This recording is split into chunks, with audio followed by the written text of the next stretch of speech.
December 25-ന് ഉണ്ണിയേശു ജനിച്ചു എന്നത് എല്ലാവർക്കും അറിയാം. എന്നാൽ ഈ ജനനത്തിന് പിന്നിൽ അധികമാരും അറിയാത്ത മറിയത്തിന്റെ ഒരു വലിയ ത്യാഗത്തിന്റെ കഥയുണ്ട്. ആ നൊമ്പരങ്ങളും സഹനങ്ങളും അറിഞ്ഞു കഴിയുമ്പോൾ തീർച്ചയായും നിങ്ങളുടെ ക്രിസ്മസ് കാഴ്ചപ്പാട് തന്നെ മാറും. ആഘോഷങ്ങൾക്കുമപ്പുറം മറിയം അനുഭവിച്ച ആ വലിയ സ്നേഹത്തിന്റെ കഥ. എല്ലാവർക്കും നമസ്കാരം. നമ്മളിൽ പലരും ലോകരക്ഷകനായ കർത്താവിനെപ്പറ്റി എപ്പോഴും ഓർക്കാറുണ്ട്. അവിടുത്തെ അത്ഭുതങ്ങളെപ്പറ്റി സംസാരിക്കാറുണ്ട്. എന്നാൽ ആ ദൈവപുത്രനെ തന്റെ ഉദരത്തിൽ ചുമന്ന് ലോകത്തിന് നൽകിയ ഒരു പെൺകുട്ടിയുണ്ട്, നമ്മുടെ മാതാവ്. പലരും അറിയാത്ത അല്ലെങ്കിൽ ഓർക്കാൻ മറന്നുപോയ ഒരു കഥയുണ്ട്. വെറും 14 വയസ്സുള്ളപ്പോൾ ലോകത്തിന്റെ മുഴുവൻ ഭാരവും തന്റെ കുഞ്ഞു തോളുകളിൽ ഏറ്റുവാങ്ങിയ മറിയം എന്ന ആ പെൺകുട്ടിയുടെ കഥ.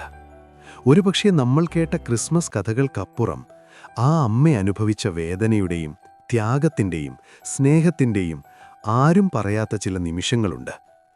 യേശുവിൻ്റെ അമ്മ എന്നതിലുപരി നമ്മുടെ ഓരോരുത്തരുടെയും അമ്മയായ മറിയത്തിൻ്റെ ജീവിതത്തിലെ ആ നിർണായകമായ ഘട്ടങ്ങളിലൂടെയുള്ള ഒരു യാത്രയാണിത്.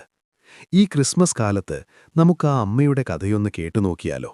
നമ്മുടെ ഈ കഥ തുടങ്ങുന്നത് ചരിത്രത്തിന്റെ മനോഹരമായൊരു ഏടിൽ നിന്നാണ്.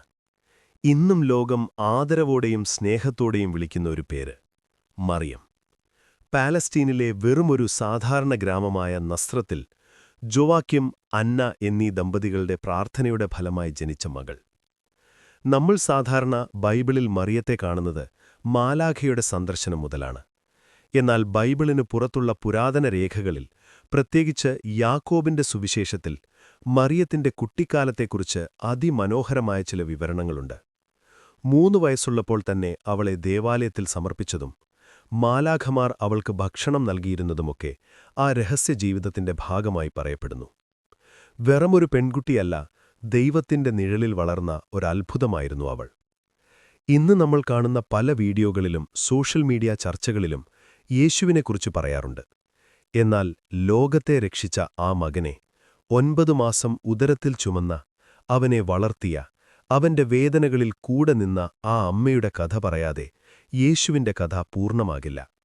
അതെ, ആ പ്രകാശത്തിന്റെ, ആ സ്നേഹത്തിന്റെ കഥയാണ് നമ്മൾ ഇന്നു പറയുന്നത്.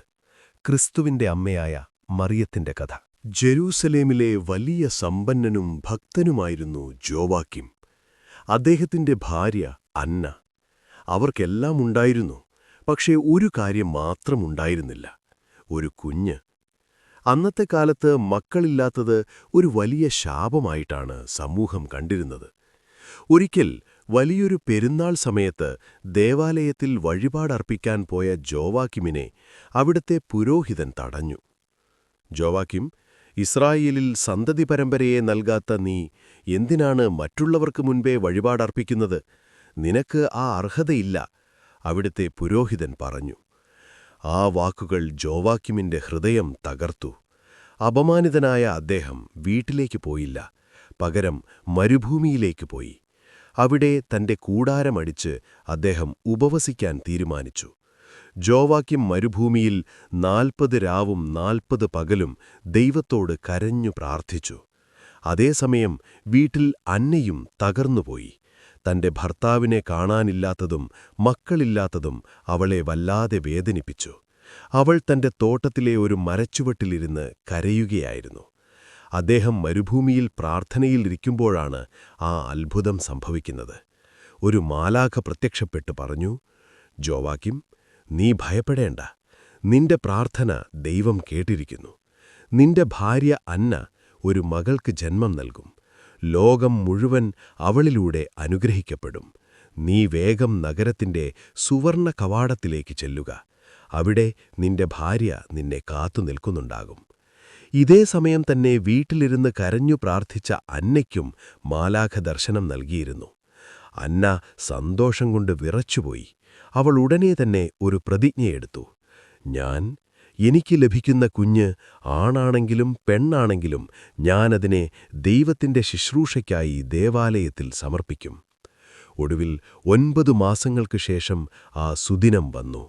അന്ന ഒരു പെൺകുഞ്ഞിന് ജന്മം നൽകി. അവർ അവൾക്ക് മറിയം എന്നു പേരിട്ടു. മറിയത്തിന് 3 വയസ്സായപ്പോൾ അവളുടെ മാതാപിതാക്കളായ ജൊവാക്കീമും അന്നയും ഒരു വലിയ തീരുമാനമെടുത്തു. കുഞ്ഞ് ജനിക്കുന്നതിനു മുൻപ് അവർ ദൈവത്തിനു നൽകിയ വാഗ്ദാനം നിറവേറ്റാനുള്ള സമയമായിരുന്നു അത്. തങ്ങളുടെ ജീവനായ മകളെ ദേവാലയത്തിൽ സമർപ്പിക്കുക. അന്ന കണ്ണു നിറഞ്ഞുകൊണ്ട് മറിയത്തെ ഒരുക്കി. മോളെ, നീ ജനിക്കുന്നതിനു മുൻപേ നിന്നെ ഞങ്ങൾ ദൈവത്തിനു നൽകിയതാണ്.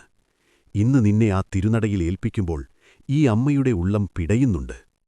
എങ്കിലും എനിക്കറിയാം, നീ വളരേണ്ടത് ഈ ചെറിയ വീട്ടിലല്ല, ദൈവത്തിന്റെ വലിയ കൊട്ടാരത്തിലാണ്. യാക്കോബ് സമാധാനിപ്പിച്ചുകൊണ്ട് പറഞ്ഞു, അന്ന, ദൈവം തന്നത് ദൈവത്തിന് തന്നെ നൽകാം. അവർ ജെറൂസലേം ദേവാലയത്തിലെത്തി. ദേവാലയത്തിന്റെ പ്രധാന ഭാഗത്തേക്ക് പ്രവേശിക്കാൻ 15 വലിയ പടിക്കെട്ടുകൾ കയറണമായിരുന്നു. ഒരു 3 വയസ്സുള്ള കുഞ്ഞിനെ സംബന്ധിച്ചിടത്തോളം ആ പടികൾ വളരെ വലുതായിരുന്നു. മാതാപിതാക്കൾ മറിയത്തെ താഴെ നിർത്തി. മറിയം ആരുടെയും സഹായമില്ലാതെ, തിരിഞ്ഞുപോലും നോക്കാതെ ആ 15 പടികളും ഒന്നിനു പുറകെ ഒന്നായി ഓടിക്കയറി. അവിടെയുണ്ടായിരുന്ന പുരോഹിതന്മാരും ജനങ്ങളും അത്ഭുതപ്പെട്ടുപോയി. ഒരു 3 വയസ്സുകാരി ഇത്രയും ആത്മവിശ്വാസത്തോടെ ദേവാലയത്തിലേക്ക് ഓടിക്കയറുന്നത് അവർ ആദ്യമായി കാണുകയായിരുന്നു. അന്ന് ആ പടികൾക്കു മുകളിൽ വെച്ച് പുരോഹിതൻ മറിയത്തെ സ്വീകരിച്ചു. അദ്ദേഹം അവളെ അനുഗ്രഹിച്ചുകൊണ്ട് പറഞ്ഞു, മറിയമേ, ദൈവം നിന്റെ പേര് വരും തലമുറകളിലുടനീളം മഹത്വപ്പെടുത്തിയിരിക്കുന്നു. ഇസ്രായേൽ മക്കളുടെ രക്ഷ നിന്നിലൂടെയാകും സംഭവിക്കുക. അന്നുമുതൽ മറിയം ദേവാലയത്തിലാണ് വളർന്നത്. അവിടെ അവൾ മറ്റു പെൺകുട്ടികളോടൊപ്പം നൂൽ നൂൽക്കാനും പ്രാർത്ഥിക്കാനും പഠിച്ചു. എന്നാൽ ഇവിടെയാണ് ഏറ്റവും വലിയ രഹസ്യം പറയുന്നത്. സാധാരണ കുട്ടികൾ ഭക്ഷണം കഴിക്കുന്നതുപോലെയല്ലായിരുന്നു മറിയം. അവൾ പ്രാർത്ഥനയിലിരിക്കുമ്പോൾ സ്വർഗീയ ദൂതന്മാർ അവളുടെ അരികിലെത്തുമായിരുന്നു. മറിയത്തിനു വിശക്കുമ്പോൾ മാലാഖമാർ സ്വർഗ്ഗത്തിൽ നിന്ന് അതിവിശിഷ്ടമായ ഭക്ഷണം കൊണ്ടുവന്നു കൊടുക്കുമായിരുന്നു. അവൾ മാലാഖമാരോട് സംസാരിക്കുകയും അവരുടെ കൂടെ സമയം ചിലവഴിക്കുകയും ചെയ്തു. ഭൂമിയിലാണെങ്കിലും അവൾ സ്വർഗ്ഗത്തിലെന്ന പോലെയാണ് ജീവിച്ചിരുന്നത് എന്ന് യാക്കോബിന്റെ ആദ്യ സുവിശേഷത്തിൽ പറയുന്നു. മറിയത്തിന് 14 വയസ്സായി. അന്നത്തെ നിയമപ്രകാരം ദേവാലയത്തിൽ വളരുന്ന പെൺകുട്ടികൾ ആ പ്രായമാകുമ്പോൾ വിവാഹിതരാകണം. എന്നാൽ മറിയം ഒരു കാര്യം പുരോഹിതന്മാരെ അറിയിച്ചു: ഞാൻ എന്റെ ജീവിതം ദൈവത്തിന് സമർപ്പിച്ചതാണ്, എനിക്ക് വിവാഹം വേണ്ട. ഇത് പുരോഹിതന്മാരെ കുഴപ്പത്തിലാക്കി. അവർ ദൈവത്തോട് പ്രാർത്ഥിച്ചു. അപ്പോൾ ദേവാലയത്തിൽ ഒരശരീരി മുഴങ്ങി: ദാവീദ് വംശജരായ വിവാഹിതരാകാത്ത എല്ലാ പുരുഷന്മാരും തങ്ങളുടെ വടികളുമായി ദേവാലയത്തിൽ വരിക. ആരുടെ വടിയിലാണോ അത്ഭുതം നടക്കുന്നത്, അവനായിരിക്കും മറിയത്തിന്റെ സംരക്ഷകൻ. നാട്ടിലെ പ്രഭുക്കന്മാരും യുവാക്കളുമൊക്കെ തങ്ങളുടെ വടികളുമായി എത്തി. ആ കൂട്ടത്തിൽ ദാവീദ് വംശജനായ പ്രായമായ ജോസഫും, അതായത് യൗസേപ്പും ഉണ്ടായിരുന്നു. എല്ലാവരും തങ്ങളുടെ വടികൾ അൽത്താരയിൽ വെച്ചു. പെട്ടെന്ന് ഒരു വലിയ അത്ഭുതം സംഭവിച്ചു. ജോസഫിന്റെ ഉണങ്ങിയ വടിയിൽ നിന്ന് പെട്ടെന്ന് മനോഹരമായ വെളുത്ത ലില്ലിപ്പൂക്കൾ വിരിഞ്ഞുവന്നു. ഒരു വെളുത്ത പ്രാവ് സ്വർഗ്ഗത്തിൽ നിന്ന് ഇറങ്ങിവന്ന് ജോസഫിന്റെ മുകളിൽ വന്നിരുന്നു. ഇത് കണ്ട പുരോഹിതൻ പ്രഖ്യാപിച്ചു: ദൈവം തിരഞ്ഞെടുത്തിരിക്കുന്നത് ജോസഫിനെയാണ്. ജോസഫേ, ദൈവത്തിന്റെ അടയാളം നിനക്ക് ലഭിച്ചിരിക്കുന്നു. ഈ കന്യകയെ നിന്റെ സംരക്ഷണത്തിലേൽപ്പിക്കുന്നു. ജോസഫ് വിനയത്തോടെ പറഞ്ഞു: കർത്താവേ, ഞാനൊരു സാധാരണ തച്ചനാണ്. എങ്കിലും അവിടുത്തെ ഇഷ്ടം നിറവേറട്ടെ. മറിയമേ, ഭയപ്പെടേണ്ട. നിന്റെ വിശുദ്ധിയെ കാത്തുസൂക്ഷിക്കാൻ ഒരു നിഴലായി ഞാൻ കൂടെയുണ്ടാകും. മറിയം ജോസഫിനെ നോക്കി. താൻ ആഗ്രഹിച്ചതുപോലെ തന്റെ കന്യകാക്കും കാത്തുസൂക്ഷിക്കാൻ ദൈവം തന്ന കാവലാളാണിദ്ദേഹം എന്നവൾക്ക് മനസ്സിലായി. ആ ശാന്തനായ മനുഷ്യന്റെ കൂടെ അവൾ നസ്രേത്തിലെ പുതിയ വീട്ടിലേക്ക് യാത്രയായി. പരിശുദ്ധ കന്യകാ മറിയം ഔസേപ്പിതാവുമായി വിവാഹനിശ്ചയം കഴിഞ്ഞ് തന്റെ വീട്ടിൽ പ്രാർത്ഥനയിൽ മുഴുകിയിരുന്ന ഒരു വൈകുന്നേരമായിരുന്നു അത്. പെട്ടെന്ന് ആ മുറിയിൽ ഒരു വലിയ പ്രകാശം നിറഞ്ഞു. സ്വർഗ്ഗത്തിലെ പ്രധാന ദൂതനായ ഗബ്രിയേൽ മറിയത്തിനു മുന്നിൽ പ്രത്യക്ഷപ്പെട്ടു. അത്രയും വലിയൊരു തേജസ് കണ്ടപ്പോൾ മറിയമൊന്ന് ഭയന്നു. മാലാഖ പറഞ്ഞു: ദൈവകൃപ നിറഞ്ഞവളെ, നിനക്ക് സമാധാനം. കർത്താവ് നിന്നോടുകൂടെ. സ്ത്രീകളിൽ നീ അനുഗ്രഹിക്കപ്പെട്ടവളാകുന്നു. ഈ വന്ദനം കേട്ട് മറിയം അത്ഭുതപ്പെട്ടു. ഒരു സാധാരണ പെൺകുട്ടിയായ എന്നെ ഇത്ര വലിയ രീതിയിൽ മാലാഖ അഭിവാദ്യം ചെയ്യുന്നത് എന്തുകൊണ്ടാണ് എന്നവൾ ചിന്തിച്ചു. മറിയത്തിന്റെ ഉള്ളിലെ പരിഭ്രമം കണ്ട മാലാഖ അവളോട് പറഞ്ഞു: മറിയമേ, നീ ഭയപ്പെടേണ്ട. നീ ദൈവത്തിന്റെ കൃപ ലഭിച്ചവളാണ്. നീ ഗർഭം ധരിച്ച് ഒരു പുത്രനെ പ്രസവിക്കും. നീ അവന് യേശു എന്നു പേരിടണം. അവൻ വലിയവനായിരിക്കും, അത്യുന്നതന്റെ പുത്രൻ എന്ന് അവൻ വിളിക്കപ്പെടും. മറിയം തികച്ചും വിനീതയായിരുന്നു. എങ്കിലും അവൾക്കൊരു സംശയമുണ്ടായി. കാരണം അവൾ കന്യകയായിരുന്നു. ഔസേപിതാവുമായി വിവാഹനിശ്ചയം കഴിഞ്ഞിട്ടേയുള്ളൂ. അവർ ഒരുമിച്ച് താമസം തുടങ്ങിയിരുന്നില്ല. മറിയം ചോദിച്ചു, ഇതെങ്ങനെ സംഭവിക്കും? ഞാൻ പുരുഷനെ അറിയുന്നില്ലല്ലോ. അതായത്, ഞാനൊരു കന്യകയല്ലേ എന്നർത്ഥം. മാലാഖ അവൾക്ക് മറുപടി നൽകി, ഇത് സ്വാഭാവികമായ ഒരു ഗർഭധാരണമല്ല, മറിച്ച് ദൈവത്തിന്റെ അത്ഭുതമാണെന്ന് മാലാഖ വ്യക്തമാക്കി. പരിശുദ്ധാത്മാവ് നിന്റെ മേൽ വരും. അത്യുന്നതന്റെ ശക്തി നിന്റെ മേൽ ആവസിക്കും. അതിനാൽ ജനിക്കാൻ പോകുന്ന ശിശു പരിശുദ്ധനെന്നും ദൈവപുത്രനെന്നും വിളിക്കപ്പെടും. ദൈവത്തിന് ഒന്നും അസാധ്യമല്ല. തെളിവായി തന്റെ ബന്ധുവായ എലിസബത്ത് പ്രായമായ കാലത്ത് ഗർഭം ധരിച്ച കാര്യവും മാലാഖ മറിയത്തോട് പറഞ്ഞു. ഗബ്രിയേൽ മാലാഖ മടങ്ങിയതിനുശേഷം മറിയത്തിന്റെ ഉള്ളിൽ വലിയൊരു സന്തോഷവും ഒപ്പം ഉത്തരവാദിത്തബോധവും നിറഞ്ഞു. തന്റെ ബന്ധുവായ എലിസബത്ത് പ്രായമായ കാലത്ത് ഗർഭിണിയായിരിക്കുകയാണെന്നും അവൾക്കിപ്പോൾ 6-ാം മാസമാണെന്നും മാലാഖ പറഞ്ഞിരുന്നല്ലോ. തന്നെക്കാൾ പ്രായമുള്ള എലിസബത്തിനെ സഹായിക്കാൻ മറിയം തീരുമാനിച്ചു. നസ്രേത്തിൽ നിന്ന് യൂദായിലെ ഒരു മലമ്പ്രദേശത്തുള്ള സഖറിയായുടെ വീട്ടിലേക്ക് ഏകദേശം 100 കിലോമീറ്ററിലധികം ദൂരമുണ്ടായിരുന്നു. ഇന്നത്തെപ്പോലെ വണ്ടികളില്ലാത്ത കാലത്ത് ഗർഭിണിയായ മറിയം മലകളും പുഴകളും താണ്ടി ആ യാത്ര പുറപ്പെട്ടു. വഴിയിലുടനീളം അവൾ ദൈവത്തെ സ്തുതിച്ചുകൊണ്ടേയിരുന്നു. മറിയം എലിസബത്തിന്റെ വീട്ടിലെത്തി വാതിലിൽ തട്ടിവിളിച്ചു. മറിയത്തിന്റെ ശബ്ദം കേട്ടപ്പോൾ തന്നെ ഒരത്ഭുതം സംഭവിച്ചു. എലിസബത്ത് സഹോദരി, ഞാനാണ് മറിയം. മറിയം ഉറക്കെ പറഞ്ഞു. മറിയത്തിന്റെ അഭിവാദനം കേട്ട നിമിഷം എലിസബത്തിന്റെ ഉദരത്തിലിരുന്ന ശിശു, യോഹന്നാൻ സ്നാപകൻ, സന്തോഷം കൊണ്ട് തുള്ളിച്ചാടി. പരിശുദ്ധാത്മാവിനാൽ നിറഞ്ഞ എലിസബത്ത് ഉറക്കെ വിളിച്ചു പറഞ്ഞു, സ്ത്രീകളിൽ നീ അനുഗ്രഹിക്കപ്പെട്ടവളാകുന്നു. നിന്റെ ഉദരഫലവും അനുഗ്രഹിക്കപ്പെട്ടത്. എന്റെ കർത്താവിന്റെ അമ്മ, എന്റെ അടുക്കൽ വരാനുള്ള ഈ ഭാഗ്യം എനിക്കെവിടെ നിന്ന്? എലിസബത്തിന്റെ വാക്കുകൾ കേട്ടപ്പോൾ മറിയം വിനയാന്വിതയായി. അവൾ ദൈവത്തെ പുകഴ്ത്തിക്കൊണ്ട് മനോഹരമായൊരു പാട്ടുപാടി. ഇതാണ് പ്രശസ്തമായ മഗ്നിഫിക്കാറ്റ്. മറിയം പാടി, എന്റെ ആത്മാവ് കർത്താവിനെ മഹത്വപ്പെടുത്തുന്നു. എന്റെ ചിത്തം എന്റെ രക്ഷകനായ ദൈവത്തിൽ ആനന്ദിക്കുന്നു. അവിടുന്ന് തന്റെ ദാസിയുടെ താഴ്മയെ കടാക്ഷിച്ചു. മറിയം അവിടെ വെറുതെ ഇരിക്കുകയല്ല ചെയ്തത്. പ്രായമായ എലിസബത്തിനെ വീട്ടിലെ ജോലികളിലും മറ്റും സഹായിച്ചുകൊണ്ട് ഏകദേശം 3 മാസം അവൾ അവിടെ താമസിച്ചു. എലിസബത്ത് തന്റെ മകനെ പ്രസവിക്കുന്നതുവരെ മറിയം അവിടെയുണ്ടായിരുന്നു. എലിസബത്തിന്റെ പ്രസവം കഴിഞ്ഞ ശേഷം മറിയം തിരികെ നസ്രേത്തിലേക്ക് മടങ്ങി. അപ്പോഴേക്കും മറിയത്തിന്റെ ഗർഭം പുറമേ കണ്ടു തുടങ്ങിയിരുന്നു.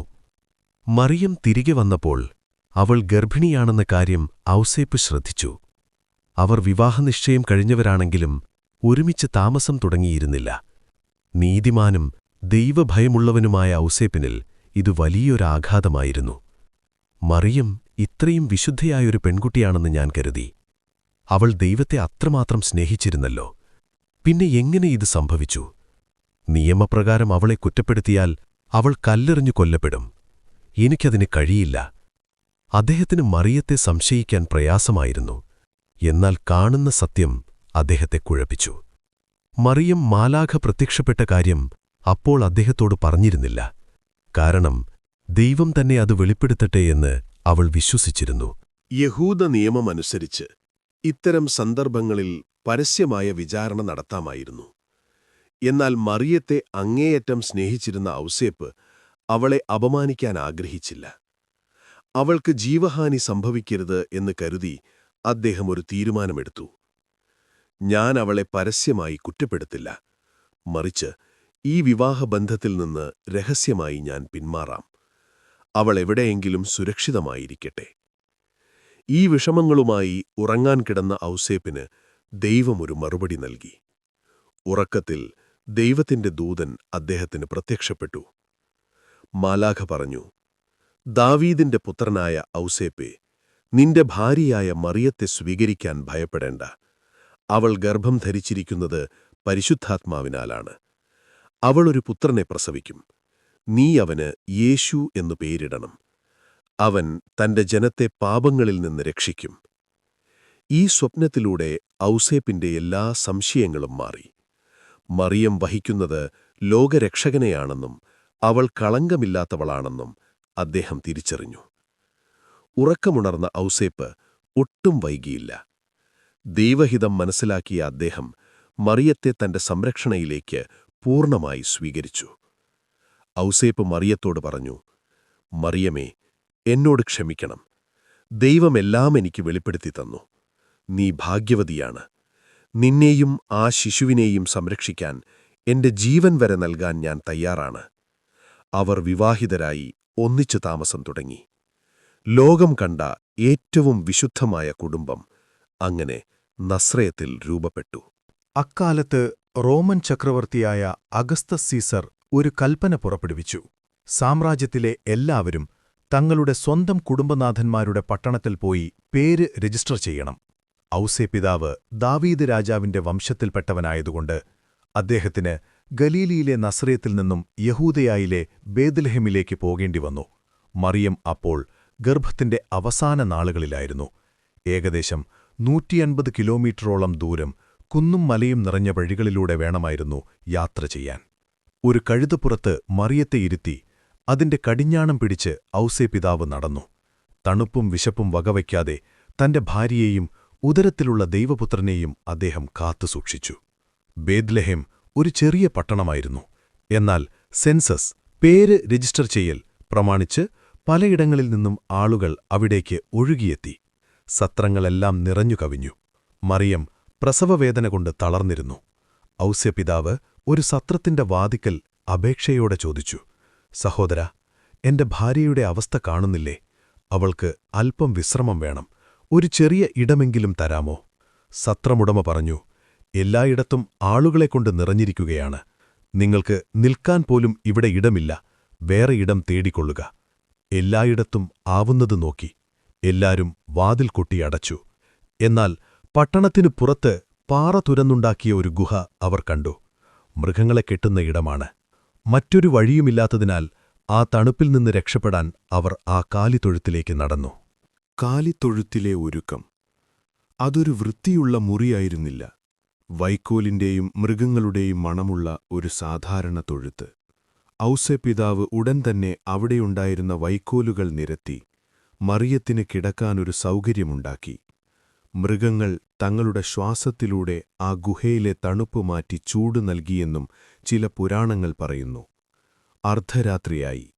ലോകം മുഴുവൻ നിശബ്ദമായിരുന്ന ആ നിമിഷം കന്യകാമറിയം തന്റെ പുത്രനെ പ്രസവിച്ചു.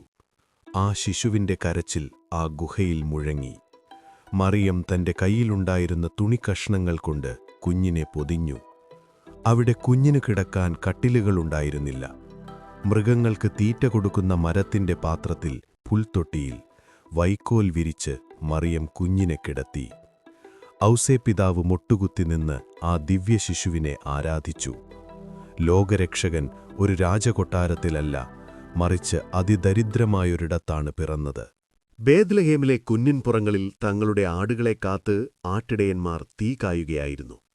ലോകം മുഴുവൻ ഉറങ്ങിക്കിടക്കുമ്പോഴും ആ പാവപ്പെട്ട ഇടയന്മാർ ഉണർന്നിരുന്നു. പെട്ടെന്ന് ആകാശത്ത് ഇതുവരെ ആരും കാണാത്തത്രയും വലിപ്പമുള്ള, തിളക്കമുള്ള ഒരു നക്ഷത്രം പ്രത്യക്ഷപ്പെട്ടു. അത് ആ നഗരത്തിനു മുകളിൽ വന്നുനിന്നു.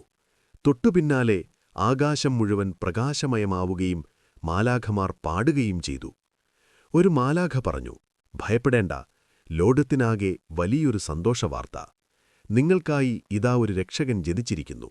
തുണിയിൽ പൊതിഞ്ഞ് പുൽത്തൊട്ടിയിൽ കിടത്തിയിരിക്കുന്ന ഒരു ശിശുവിനെ നിങ്ങൾ കാണും.